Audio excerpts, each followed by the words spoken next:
Willkommen zum Wiedersehen von Too Hot to Handle Germany.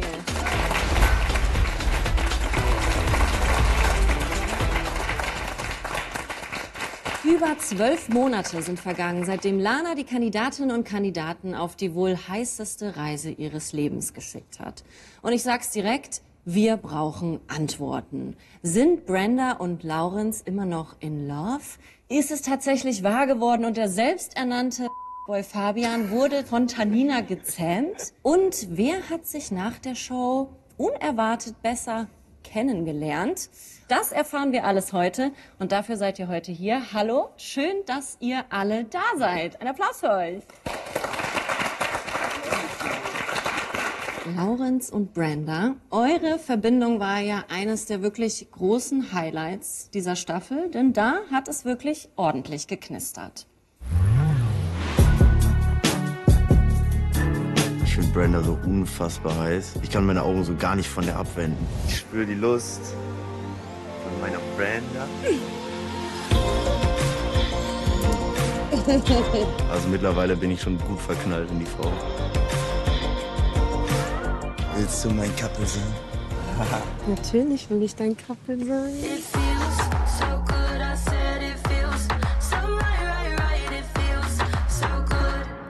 Irgendwie denke ich schon die ganze Zeit an die Zeit danach. Ne? Schmetterlinge im Bauch, wenn ich mit dir will. Und dieses Gefühl, das werde ich verpacken und für immer verspüren. Hey! Du siehst so geil aus, Bruder. Ey, da geht einem echtes Herz so ein bisschen auf.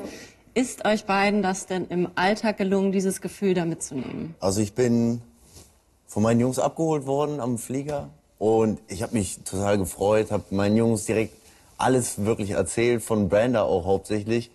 Und dann ging's erstmal ein bisschen frustrierend los für mich, weil ich habe ihr geschrieben und sie hat auf einmal nicht mehr geantwortet, von einem auf den anderen Tag. Es war einfach alles ein bisschen kompliziert und ich wollte da ein bisschen Abstand halten, weil das war mir zu viel einfach. Aber Laurenz, wie ging's dir dabei? Ich konnte das nicht verstehen, aber ich wusste, wo sie arbeitet und dachte, komm, dann probierst du noch mal das Herz zu erobern.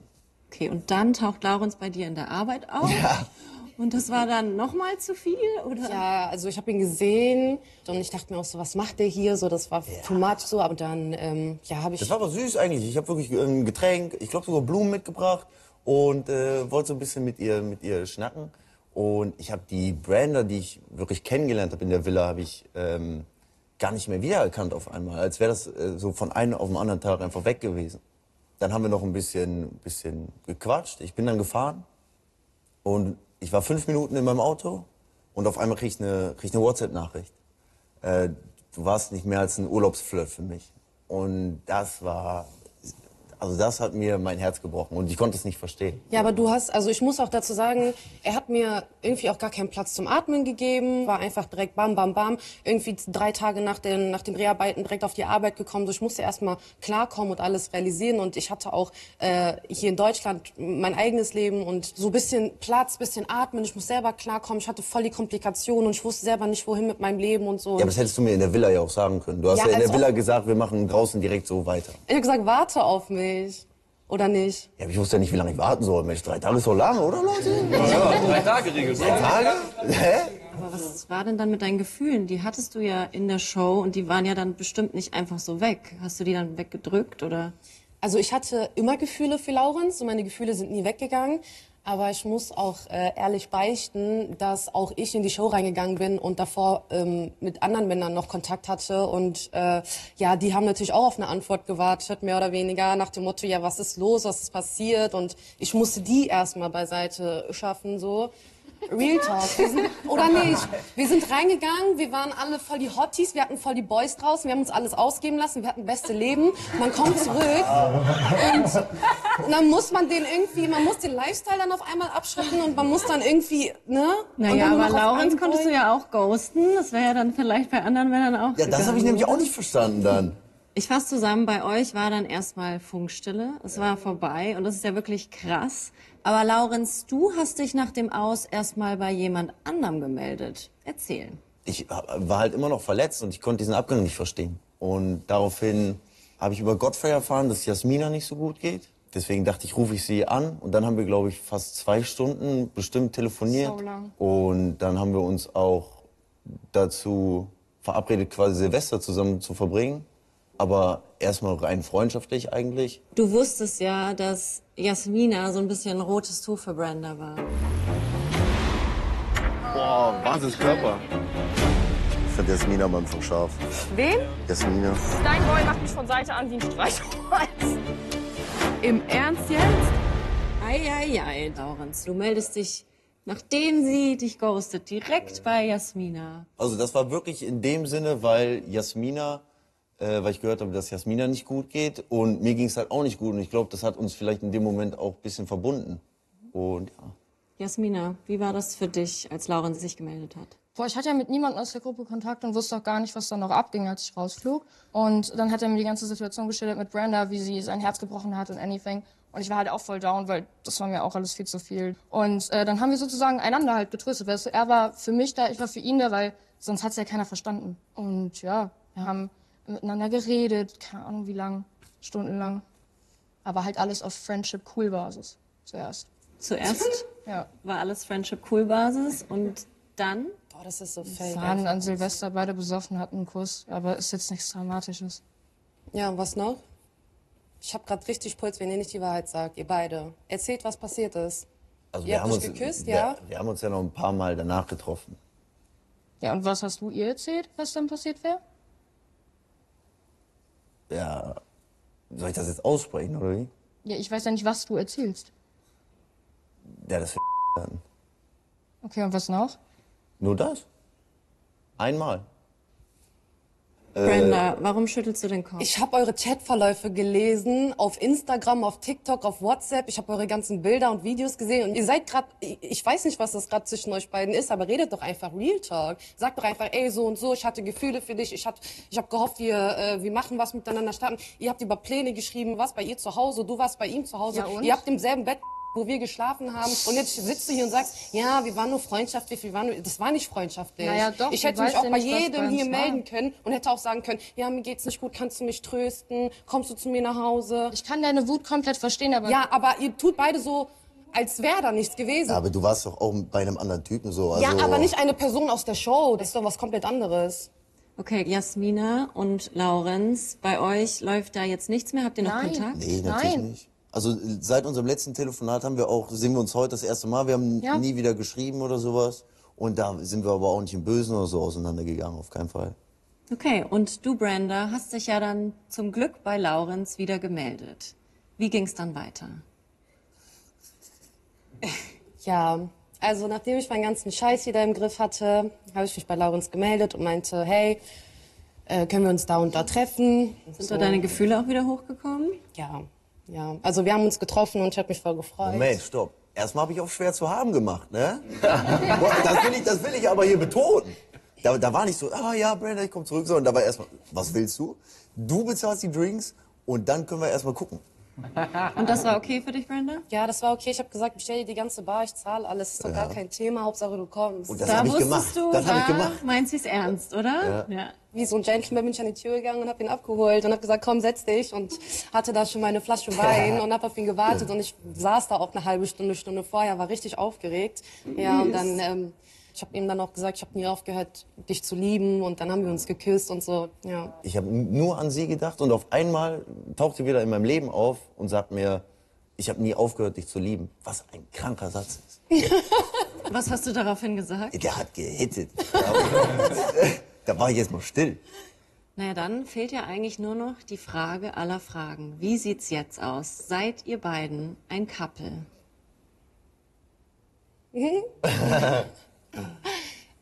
Ja, also wir sind zusammen, glücklich zusammen. Auch wenn man es nicht denkt.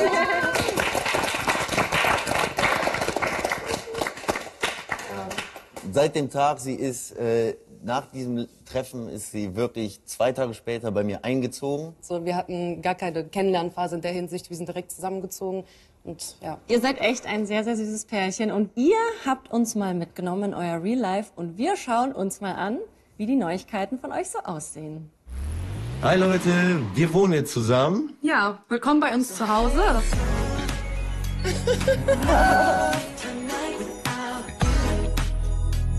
Hier seht ihr unsere Küche, übrigens selbst gebaut. Und dann haben wir hier immer meine Arbeitsfläche, Cooking. Und hier mache ich sauber, weil er macht ja nichts. Und ja, Überhaupt nicht. Ja, hier noch ein Kleiderschrank, weil die junge Dame nicht genug Platz für ihre Kleider hat. Nein, weil ich den kleinsten Kleiderschrank in der Wohnung habe. Aber du hast den größten Kleiderschrank, du hast am meisten Platz und deswegen steht meine Kleiderstand jetzt hier. Dadurch, dass wir jetzt zusammen wohnen, haben wir keine Geheimnisse voreinander. Man kann nichts verstecken, man kann nichts geheim halten. Also das Vertrauen ist inniger geworden. Ich kann ja nicht mal auf Toilette gehen, ohne dass ich es mitbekomme. Nö. Das geht nicht. Ich werde hier festgehalten. Bitte holt mich raus. Hilfe. Weißt du, meine Familie liebt ihn, Leute. Ich kann mich nicht von ihm trennen. Ich weiß nicht, wie ich das meiner Familie begründen sollte, wenn ich mit jemand trenne. Meine Familie liebt ihn. Zeigen wir euch noch etwas ganz Privates. Das ist ein Beziehungsbuch. Da sind ganz viele Bilder von uns drinnen. Und hier sind ganz viele Liebeserklärungen meinerseits drin. Meinerseits natürlich Ja, auch. doch, Entschuldigung. Unser erstes Bild, was wir gemacht haben nach dem Retreat.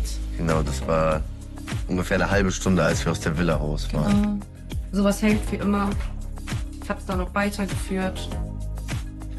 Und hier haben wir natürlich noch ganz viel Platz für die unzähligen Jahre, die wir noch gemeinsam miteinander verbringen dürfen. Danke, Lana.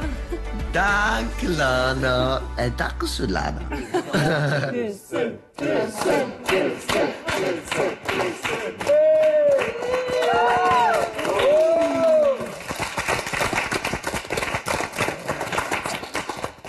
Ich bin immer noch sauer. Ja, ich schwöre, ich habe voll den Puls. Machen wir weiter. Mal ehrlich, ihr seid doch alle irgendwie mit ganz anderen Erwartungen reingegangen, oder? Ihr dachtet so lockeres Urlaubsflirtparadies und dann Bäm. Lana, Regeln, Regelverstöße, aber auch eine Menge Preisgeld. Kommt bitte alle in die Palapa. Ich habe ein ganz schlechtes Gefühl. Ja, ich hoffe, Lana hat nicht zu viel gesehen. Oh doch, und zwar Küssen, Petting inklusive Brustkneten, Stimulation eines primären Geschlechtsorgans und das Präsentieren eines irrigierten Gliedes. Präsentierung eines regierten Glieds. Wer hat das Teil rausgeholt? Was kommt dann bitte noch? 3 viel zu intensive Küsse. Ich will mehr davon. Sorry, Leute. Was soll ich sagen? Heftiges Petting.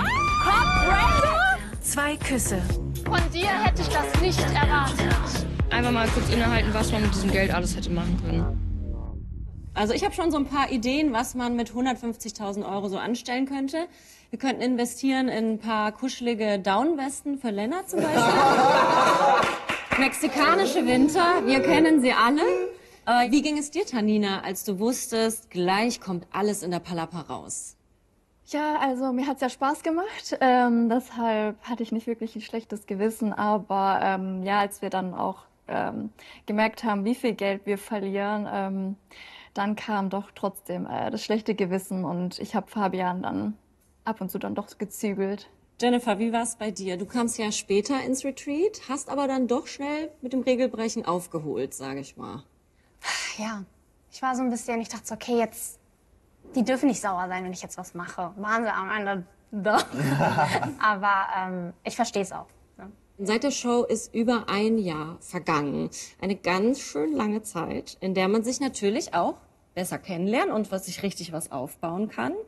Was ist aus Kelvin und dir geworden?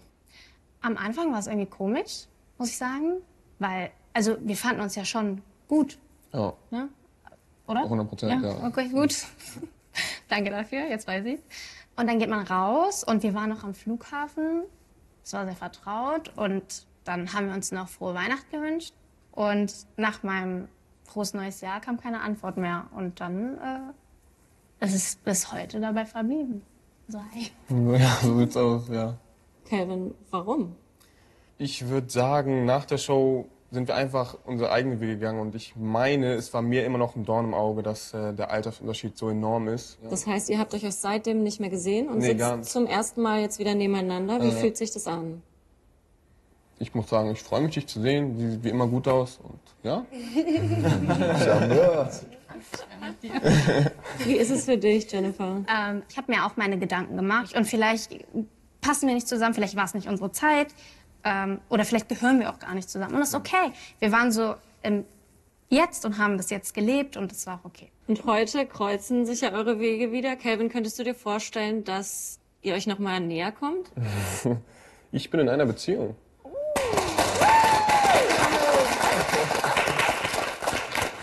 Jennifer, hast du Calvin Joanna fallen gelassen? Blicken wir doch noch mal zurück, was genau da passiert ist. Deine Art versaut mich. Calvin und ich haben eine Attention auf jeden Fall. Wir beide haben eine Verbindung. Würdest du sagen, du hast nur Augen für mich? Ich bin 100% bei dir, also da kommt auch nichts zwischen. Sieht wunderschön aus. Dankeschön. Meinst du das okay, dass du das jetzt sagst? Muss damit umgehen können. Gibt mir auf jeden Fall ein gutes Gefühl und Sicherheit.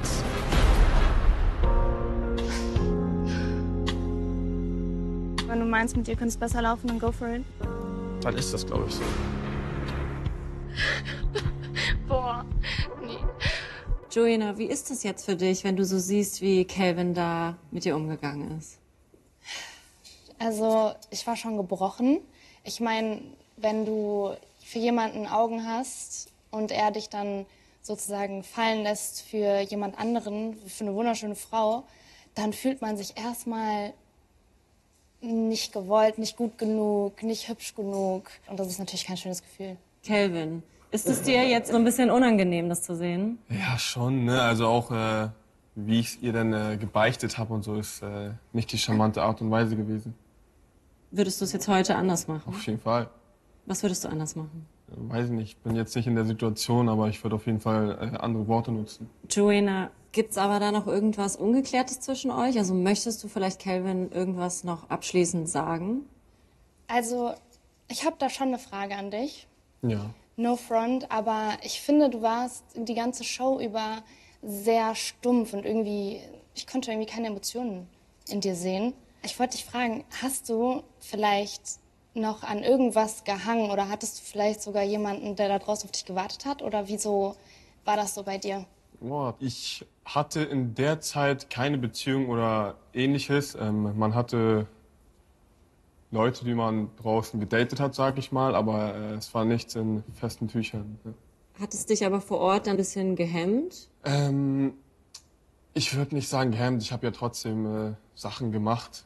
Also ich hatte schon meine kalte Seite an mir, aber das war auch, das ist auch meine negative Seite, die ich an mir trage. Aber die habe ich jetzt, sage ich mal, ein bisschen abgesetzt. Auch jetzt nach der Show durch die Workshops. Und ja, also ich würde sagen, ich hatte schon Emotionen in der Show. Was mich aber jetzt noch interessiert ist, Joanna, du hattest ja auch direkt eine ziemlich tolle Connection zu Cassie. Und ihr wart so ein bisschen Partnerinnen in Crime. Joanna, was findest du denn an Cassie so toll? Cassie ist seit dem ersten Tag an einem Retreat meine Bezugsperson gewesen. Und seitdem haben wir uns auch wirklich wöchentlich gefühlt getroffen. Wir haben jeden Tag miteinander geschrieben.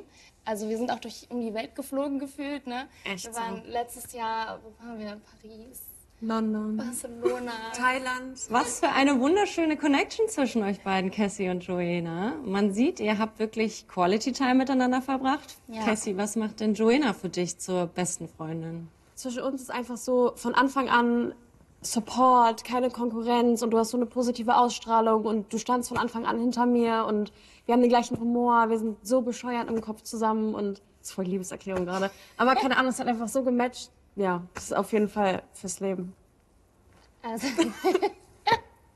Also ich bin aus dem Retreat gegangen mit einer Freundschaft, die fürs Leben hält. Ja, also wirklich Partner in Crime. Sehr schön. Und Joanna, nicht umsonst warst du ja eine unserer Finalistinnen, denn du hast gezeigt, dass man auch nicht nur die Liebe zu anderen finden kann, sondern auch die Liebe zu sich selbst. Aber auch alle anderen haben gezeigt, wie viel Wachstum und Entwicklung in so einer Reise stecken kann.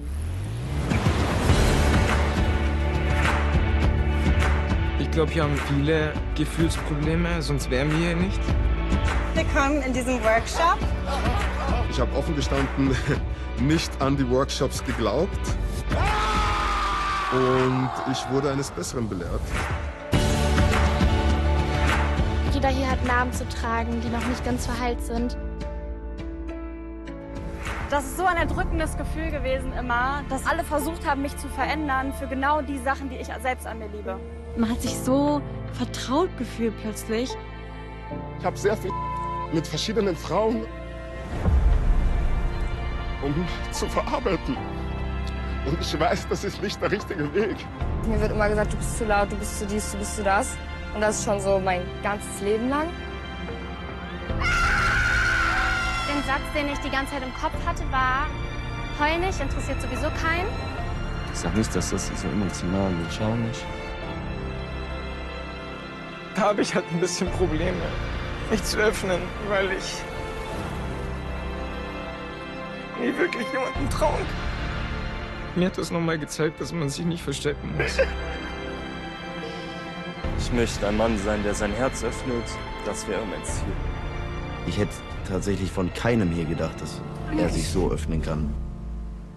Leonidas, bei dir wurde es ja ziemlich emotional. Inwieweit hast du das jetzt gelernt, dich zu öffnen? Ich war jemand, der sich eigentlich nicht öffnet. Also ich habe halt immer alles für mich behalten und ich habe mich noch nie selber weinen sehen in so einer Situation auch. Und auch wenn man sowas im Fernsehen schaut, denkt man sich so, wow, warum weint man jetzt deswegen? Aber ich habe halt auch wirklich gemerkt, dass wenn ich meine Gefühle ausspreche, dass man eine andere Basis hat. Ja. Und das hat mir schon was gebracht. Ja. Wie schön, dass du so viel mitgenommen hast. Wir freuen uns, glaube ich, alle sehr für dich. Godfrey, Sex mit vielen Frauen war ja vor Too Hot to Handle so ein Thema für dich, um irgendwie auch Probleme zu verarbeiten. Was hast du aus dem Retreat für dich mitgenommen? Ich habe gelernt, dass es für mich wichtig ist, dass ich ein anderes Level an Glück in meinem Leben zulassen kann. Und das ist in dem Fall auch eine Partnerin, an dem ich mich öffne. Ich bin zwar derzeit in keiner Beziehung, aber ich konnte entsprechend reflektieren und lernen, auch diese Seite entsprechend abzulegen, die mich negativ auch belastet hat. Godfrey, du bist ja nicht der einzige Single in dieser Runde. Michael, konntest du aus der Zeit bei Too Hot to Handle was mitnehmen? Ja, ich achte mittlerweile auch mehr auf emotionale Bindungen. Also, dass ich mehr emotionale Bindungen eingehe und nicht einfach so oberflächlich denke und vielleicht dann auch eine sehr schöne Beziehung zu haben. Das wünschen wir dir natürlich. Danke. Samira, was hat dir Lana beigebracht? Also ich glaube, bei mir war ja so ein bisschen das Problem, dass ich halt relativ spät reingekommen bin und halt die Couples, die da waren, halt alle schon relativ fest waren. Und ich glaube, bin mir da selber recht treu geblieben und ich glaube, das habe ich mitgenommen, dass das gar nicht so schlecht ist. Und viele Leute kennengelernt, definitiv. Lennart, gibt's denn irgendwie eine Sache, die du mitgenommen hast, wo du sagst, danke Lana? Ja, für die Weiterentwicklung, für das Offensein, dass man wieder jemanden kennenlernt, dass man sich selber auch öffnen kann. Dafür bin ich dankbar. Und natürlich auch, man hat hier wirklich Freunde fürs Leben kennengelernt und teilweise auch Familie. Ne? Lennart, zwischen dir und Jasmina hat's ja am Anfang ganz schön geweibt. Du hast ihr sogar deinen Ring gegeben. Aber genauso schnell, wie es angefangen hat, hat's dann auch wieder aufgehört. Ja, das stimmt. Also wir schauen es uns jetzt mal kurz an. Ich find's krass, wir sind die Einzigen, die so richtig von Anfang an geklickt haben. Ne? ja, weil ich dich gesehen habe und ich habe mir so gedacht, so schnapp. Mal schauen, was da noch so hinter ist. Kommst du mit meinem Humor klar? Ich krieg dich ein bisschen so. Alter! Ohne Spaß, stellt euch mal vor, wir sind jetzt im Wasser. So, wir sind jetzt im Wasser und da sind Haie.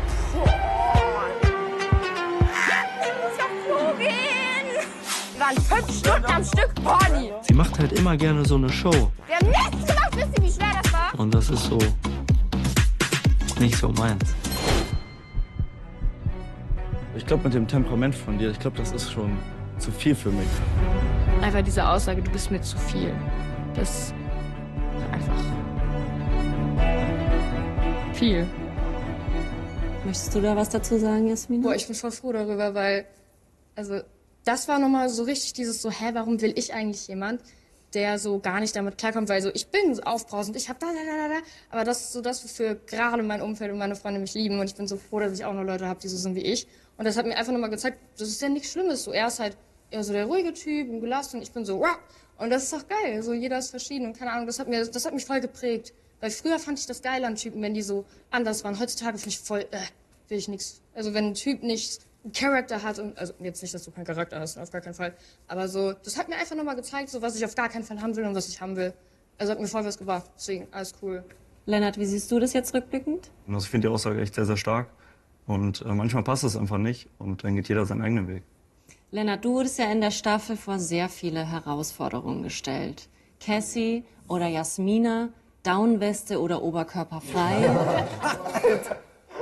Und natürlich die große Frage, Geld oder Liebe? Ich mache euch unabhängig voneinander folgendes Angebot. Ihr dürft euch entscheiden zwischen Geld oder Liebe. Gott.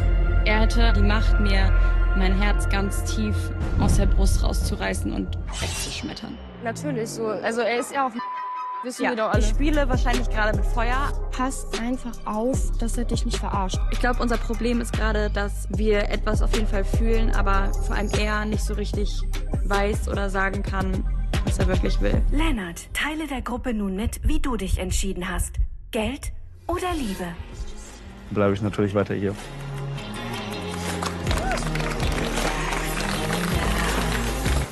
Cassie und Lennart, ihr habt euch beide füreinander entschieden und das Retreat als Couple verlassen. Lennart, was hat dich dazu bewegt, dich für Cassie zu entscheiden? Es hat irgendwie zwischen uns so zwischenmenschlich sehr, sehr gut funktioniert. Und sie hat mir so ein bisschen dieses Vertrauen gegeben, was ich irgendwie so gesucht habe. Dieses mit einem reden können und man versteht sich irgendwie. Und das habe ich relativ früh schon bei Cassie eben gefunden. Cassie, warum hast du dich für die Liebe entschieden? Ich glaube, wir können uns beide schwer öffnen, wie man gesehen hat. Und wir waren schon sehr vertraut, auch wenn wir nicht so weit waren wie die anderen, aber für unser Level waren wir sehr vertraut. Und für mich war klar, das ist so was Besonderes für mich gewesen, in unserem Tempo, dass ich niemals, egal wie viel Geld es gewesen wäre, also jetzt ohne Scheiß, hätte ich niemals das Geld genommen, weil man weiß ja nicht, was, wenn das der Mann meines Lebens ist. Ne? Lennart, hast du kurz überlegt, das Geld zu nehmen oder war dir sofort klar, du Nee, ich bin reingekommen und das erste, was ich gedacht habe, also auf jeden Fall werde ich nicht das Geld nehmen. Ich wollte es natürlich ein bisschen spannend machen, aber... Danke dafür. Es ging mir echt schlecht in dem Moment. Ich habe gezittert am ganzen Körper. Aber nee, also in der ersten Sekunde war es direkt schon klar, dass ich mich für die Liebe und nicht fürs Geld entscheide. Warum warst du dir so sicher? Ich habe mir einfach gedacht, das, was wir jetzt hier durchgemacht haben, das war so eine besondere Zeit und ich würde das gerne fortführen. Und hat sich diese Entscheidung gelohnt? Seid ihr beiden heute noch ein Couple? Nee. Woran lag's? Willst du? Ja, ich würde sagen, das größte Problem, was ich zu dem Zeitpunkt gedacht habe, war auf jeden Fall das Timing. Damals habe ich schon mehr so ein bisschen so das Gefühl gehabt, okay, ich komme auch gar nicht so an der ersten Stelle bei ihr. Ja, ganz stark sogar. Ganz stark. Also ich habe immer gedacht, so, boah, Joanna ist so viel weiter oben bei dir an der Platzierung. Ich habe mir so gedacht, so, warum planst du mit ihr so einen Urlaub? Warum machst du dies? Du warst zum Beispiel hast du Silvester, dachte ich mir, verbringen wir zusammen. Und du meintest dann so, ja, lass feiern gehen und so. Und dann seid ihr in den Club und ich bin damals in einen anderen Club gegangen. Und ich fand das immer so, oder nicht? Also, weil wir an dem Tag Schluss gemacht hatten, deswegen sind wir nicht zusammen feiern gegangen. Nee, das stimmt nicht. Cassie, warum habt ihr Schluss gemacht? Naja, wir waren ja nicht zusammen, so wie es in unserer Generation ist. So, wir haben wirklich jeden Tag gechillt, so. Es war auch alles super intensiv und ich hatte auch wirklich Gefühle. Aber ich weiß nicht, wie man das auch schon gesehen hat, es hat einfach an manchen Stellen gehakt und Also sorry, dass ich mich da jetzt einmische, aber ich glaube, du hast ein bisschen unterschätzt, was der da für dich gefühlt hat. Also wenn wir richtig Real Talk machen, hast du mir überhaupt gar nicht gezeigt, was du für mich gefühlt hast, wie du es in der Show gesehen hast. Also du bist gar nicht auf mich eingegangen. Weiß ich jetzt nicht so. Nein, du bist überhaupt nicht auf mich eingegangen. Ich habe so oft versucht, auf dich zuzugehen und zu sagen, Lennart, wollen wir mal über unsere Gefühle sprechen? Ich wollte einfach, dass wir diese Verbindung, dass wir das festmachen. Und von dir kam in der Show wirklich, ja, du bist mir echt wichtig, ich mag dich. Lennart, hast du das Gefühl, du hast Cassie danach auch gezeigt, wie toll du sie findest? Nee, also danach ging das sehr schnell, war es zwischen uns nicht mehr so. Wir haben uns ein bisschen getroffen und es war eigentlich schon so Kannst du dann verstehen, dass Cassie quasi irgendwie auch dicht gemacht hat? Nee. Also ich bin sehr enttäuscht, auch dass du gerade so gesagt hast, dass zwischen uns, also dass ich das nicht so gezeigt habe. Ich weiß noch damals, wir hatten extreme Deep Talks. Aber das war nicht beidseitig. Du wolltest nur, dass ich dir zuhöre und über dich was erfahre, aber es hat dich nicht interessiert, was mit mir vorgegangen ist. Natürlich will ich, dass du dich öffnest, aber Also- das war einfach, ich konnte irgendwann nicht mehr, weil ich hatte das Gefühl, er interessiert sich eh nur für sich selbst, er interessiert sich nicht für mich und ich konnte nur zumachen. Also rückblickend hätte ich es auch anders machen müssen, auf jeden Fall. Das war auch dumm von mir, aber meine Intention dahinter war eigentlich eher, mich eben zu öffnen und zu zeigen, ey, ich würde gerne mit dir auch einen weiteren Step eingehen. Lennart, warst du denn in Cassie verliebt? Ja, 100%. Also 100%. Ich möchte dir das gar nicht absprechen, also jeder ist anders und ich finde das super schön zu hören im Nachhinein auch, weil ich immer so dachte, ja, ich hatte extreme Gefühle, aber bei ihm war halt so dieses, ja, ich mag sie, ne? Wir halten also fest, Cassie und Lennart, ihr beiden seid nicht zusammen. Wie sieht's denn aber aktuell aus bei eurem Beziehungsstatus? Also, ich bin Single, aber ich lerne seit mehreren Monaten jemanden kennen. Ja. Und Lennart? Single. Wie immer. Also, Der ewige Junggeselle. vielleicht meldet sich mal irgendwann der. Lennart, wenn du Bock hast, Stage is yours, kannst einen Aufruf machen. Mach mal einen Aufruf. Was für ein Aufruf? Für die Frauen, für dich. Soll ich jetzt wirklich machen? Ja, an der Stelle schreibt mir gerne auf Insta, LE99ERT, können mir gerne schreiben und vielleicht ist die Richtige dabei. Und ich würde mich freuen. Wunderbar, da werden Sie Kommen wir nun zu dem Kandidaten, der wirklich alles aus dem Retreat mitgenommen hat. Diverse Regelverstöße, noch mehr Erkenntnisse, 50.000 Euro. Der Kandidat, bei dem Lana am meisten Strom verbraucht hat. Ja, in einer Beziehung bin ich immer zu 100% treu. Aber wenn ich Single bin, dann bin ich ein richtiges Arschloch eigentlich. Ich versuche Fabian zu vertrauen, aber es ist nicht einfach.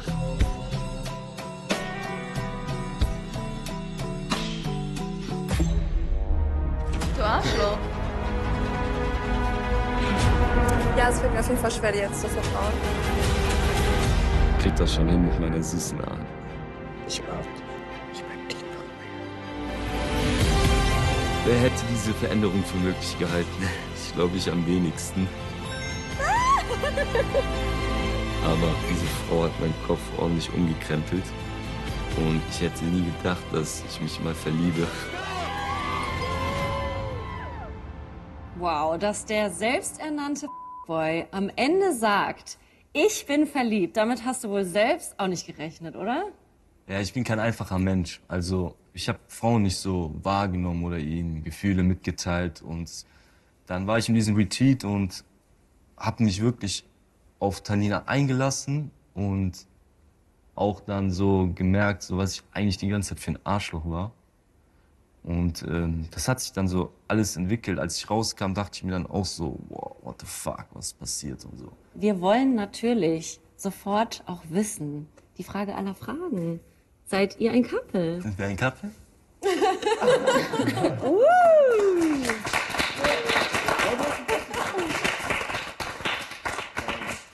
Wir sind ein Couple, ja. Wie schön. Ja. Wie ist es dazu gekommen? Oh. Also, Also Fabian ist auf jeden Fall eine Baustelle. Was bedeutet das? Ja, ich habe ihn ja als Boy kennengelernt und er hatte vor mir nicht wirklich richtige Beziehungen. Er hat nie gelernt, wie man Liebe äußert, einer Frau gegenüber, außer seiner Mutter halt. Und ich musste ihm halt echt vieles beibringen. Ich wusste von Anfang an, meine Freundinnen haben gesagt, Girl, du weißt schon, das ist ein großes Projekt, das du da vor dir hast. Überleg dir das nochmal, weil du hast hohe Standards. Willst du das? Und ja, ich habe eins im Retreat gelernt und das war, meine Ängste loszulassen, zu vertrauen, weil selbst wenn ich ihn verlieren sollte, habe ich noch immer mich am Ende. Und ja, somit habe ich die Baustelle in Angriff genommen. Fabian, wie siehst du das? Die Gebete meiner Mama wurden erhört. Und ja. Seine Mama sagt immer, sie hat für eine Frau wie mich immer gebetet. Oh. Was schätzt du denn so an Tanina? Also, ich schätze an ihr als erstes, dass sie durchgehalten hat mit mir, mich nie aufgegeben hat und mich immer aufbaut in schwierigen Zeiten. Und sie ist wunderschön und sie ist einfach so vom Charakter her aus, so wie ich mir halt so eine Frau wünsche. Und ja, sie ist einfach so perfekt zu mir und ich dachte jetzt nicht, dass ich so eine wunderschöne Frau kennenlerne bei Tour Hotel. Alle süß. Ja. Tanina, vertraust du Fabian zu 100%? Ja, ich vertraue Fabian zu 100%. Ich habe keine andere Wahl, weil sonst könnte ich nicht in dieser Beziehung sein. Fabi, findest du, Tanina kann jetzt 100% trauen? Ja, sie kann mir zu 100% trauen. Natürlich habe ich schon Scheiße gebaut, ab und zu. Aber was bedeutet denn Scheiße bauen? Einfach so sinnloses Lügen. So zum Beispiel, ich denke, ich will sie in Schutz nehmen, aber eigentlich lüge ich sie an und mach's noch mehr kaputt. Und lügst du jetzt noch, oder? Nein, jetzt lüge ich nicht. Tanina, du hattest einen ganz besonderen Wunsch an Fabian, ein ganz besonderes Commitment. Was war das denn? Fabian und ich, wir sind ein bisschen merkwürdig zusammengekommen. Ziemlich schnell tatsächlich, an Silvester. Wir sind jetzt mittlerweile schon über ein Jahr zusammen. Und Da habe ich sie gesagt, dass ich sie liebe und so. Wir waren so mäßig schon zusammen, aber sie hat mir dann relativ schnell deutlich gemacht, dass sie halt einen Promise Ring haben möchte. Das ist er, der Promise Ring. Zeig mal. Wow. Und was steckt hinter einem Promise Ring? Das ist ein Versprechungsring, dass man sozusagen so, dass man die Person liebt und also kein Verlobungsring, aber so eine Stufe davor, musst du dir vorstellen. Ich denke, das ist ja mal auf jeden Fall ein Applaus wert, oder? Ich freue mich sehr für euch. Sehr schön. Danke. Fabian, was passiert mit den 50.000 € Gewinn? Ich gebe natürlich Tanina was ab, das ist klar. Und that's it, aber ja. Aber einen Teil dieser 50.000 € hast du, glaube ich, schon gut investiert. Genau. In ein brandneues Tattoo. Genau, in ein brandneues Tattoo. Weil ich war mit meinem Bro Lennart in Mexiko und soll ich es euch zeigen? Ja. Okay, ich muss leider mal ein bisschen... Oh Gott. Ja. T-Shirt hoch, T-Shirt hochziehen. Oh mein Gott!